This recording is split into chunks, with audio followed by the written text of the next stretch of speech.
धूप और छांव की तरह दुख और सुख आते रहते हैं। हमें लगता है कि हमारे जीवन में हजारों दुख है, लेकिन वास्तविकता में देखा जाए, आंखें खोलकर देखा जाए तो जीवन में एक ही दुख होता है।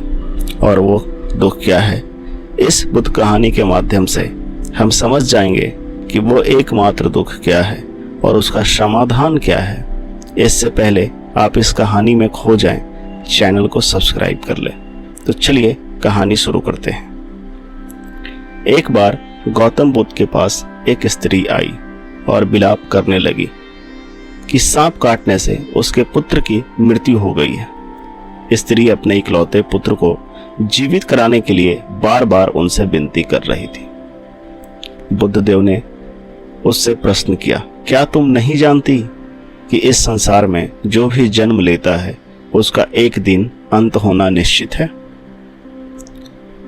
उस स्त्री ने कहा, हाँ, अच्छी तरह जानती हूँ, मगर आप पहुंचे हुए महात्मा हैं और आप में इतनी सामर्थ्य है कि आप मेरे पुत्र को जीवित कर सकते हैं।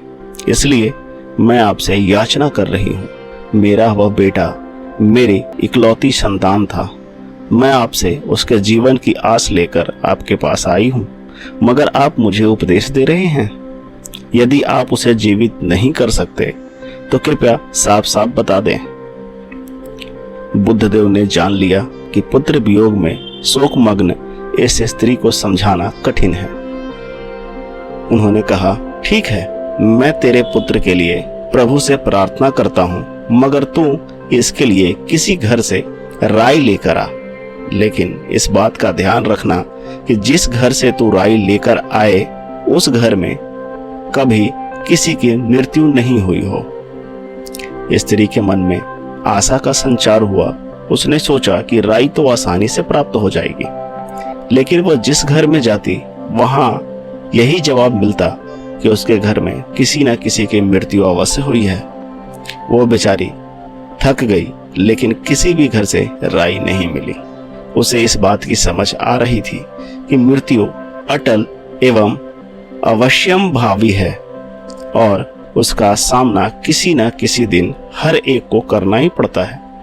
थक हार कर वह बुद्धदेव के पास लौटी और उनसे बताया कि उसे कोई ऐसा घर नहीं मिला जहां किसी की मृत्यु नहीं हुई हो, लेकिन अब वो अन्य लोगों के समान वह भी इस दुख का धैर्य और साहसपूर्वक सामना करेगी।